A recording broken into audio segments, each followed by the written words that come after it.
सकारात्मक सोच को आओ सारे भारत में फैलाए, सकारात्मक ऊर्जा का आओ सब में संचार कराए। ऐसा ना हो कि हम अपनी जिम्मेदारी भूल न जाए, क्यों इंतजार करें हम किसी का, आओ एक मशाल जलाए। सकारात्मकता के उदय का चलिए हम उद्घोष कराए। RJS जय हिंद के नारों से अपना देश जगाए, RJS वंदे मातरम से सारी सरकार जगाए। तो मेरा नमस्कार।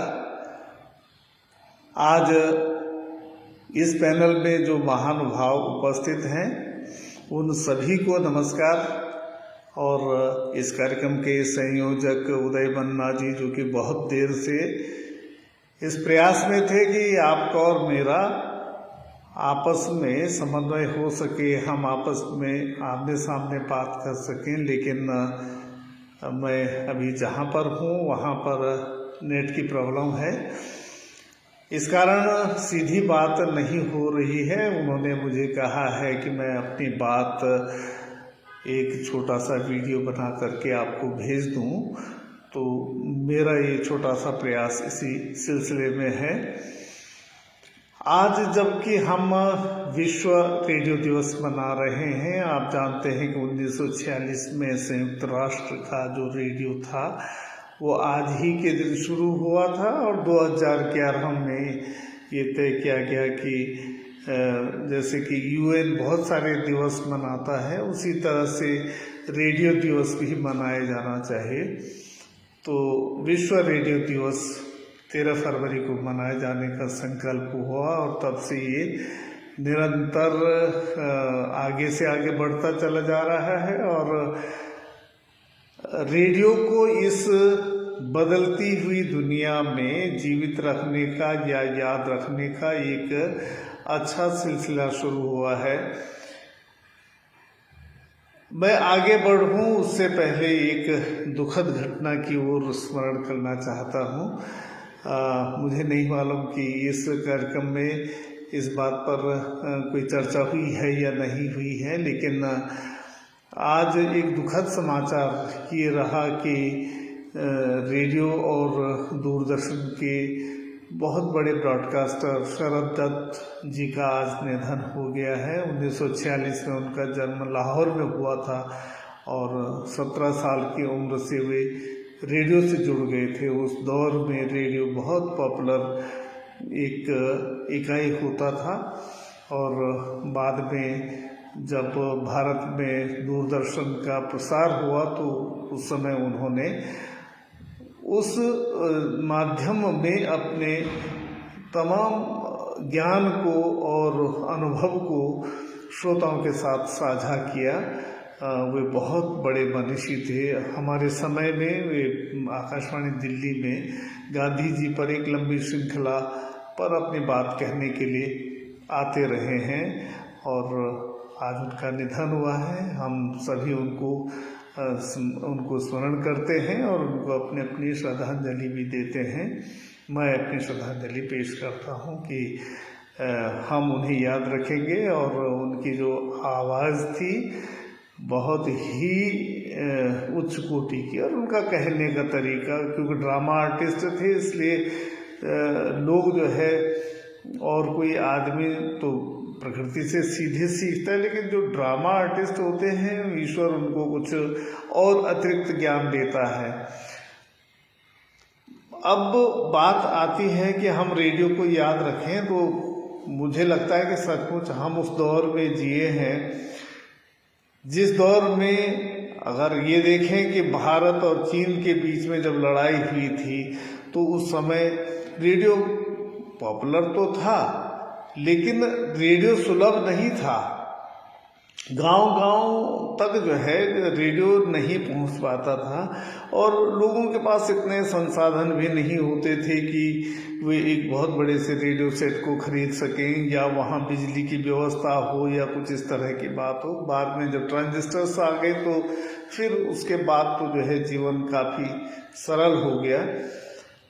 लेकिन मुझे याद आता है कि वो जो शुरुआती दौर के जो गाने होते थे कि तुझे सूरज कहूँ या चंदा, तुझे दीप कहूँ या तारा, इस तरह के गाने, मेरे मन की गंगा तेरे, तो ये तमाम जो गाने उस दौर में हमने सुने थे।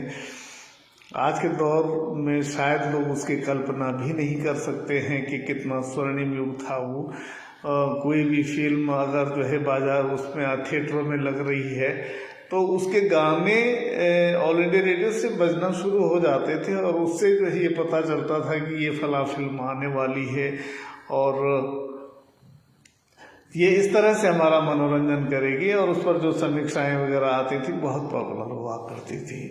हमने 1965 का युद्ध देखा है, 1971 का, तो बहुत सारे लोगों को तो 1971 के युद्ध की बहुत सारी बातें याद होंगी कि किस तरह लोग रेडियो के इर्द गिर्द बैठ करके ये सुना करते थे कि आज भारत ने छंब में क्या किया है या जो है आज भारत ने कितनी ज़मीन जो है पाकिस्तान की क्रॉस कर ली है और हमारे कितने सैनिक हताहत हुए हैं या हमारे दुश्मन के कितने सैनिक मारे गए। वो सारी बातें भी हमारे रेडियो से जुड़ी रही हैं। मैं रेडियो में लंबे समय तक रहा हूँ, करीब 38 साल मैंने ऑल इंडिया रेडियो में सर्विस की। नजीबाबाद से शुरू हुआ था, फिर राजस्थान में जोधपुर, जैसलमेर, बाड़मेर, नागौर, बीकानेर आदि कई स्थानों पर रहा। और मेरी विदाई जो है दिल्ली आकाशवाणी केंद्र से हुई है और वो दौर वो था जब मन की बात का जो पहला प्रोग्राम था ना, वो तो जो है अब कहूँ या ना कहूँ, लेकिन वो अनुभव मेरा जो है बहुत उत्तम था। मैं पहला प्रोड्यूसर था उसका और हमारे लक्ष्मी शंकर जी वाजपेयी जो उस समय महानिदेशक थे आकाशवाणी दिल्ली पे, और उससे पहले दिन प्रधानमंत्री जी संयुक्त राष्ट्र संघ से वापस लौटे थे और आपको याद होगा कि वो उनकी जो है 9 दिन की जो नवरात्रि के बाद की तपस्या होती थी और उसके अगले दिन 2 तारीख को यहाँ दिल्ली में जो बहुत बड़ा प्रोग्राम था वो राजपथ पर था। उससे पहले प्रधानमंत्री जी को वाल्मीकि मंदिर में जाना था, वहाँ उनसे शुरुआत करनी थी स्वच्छता आंदोलन की, अभियान की।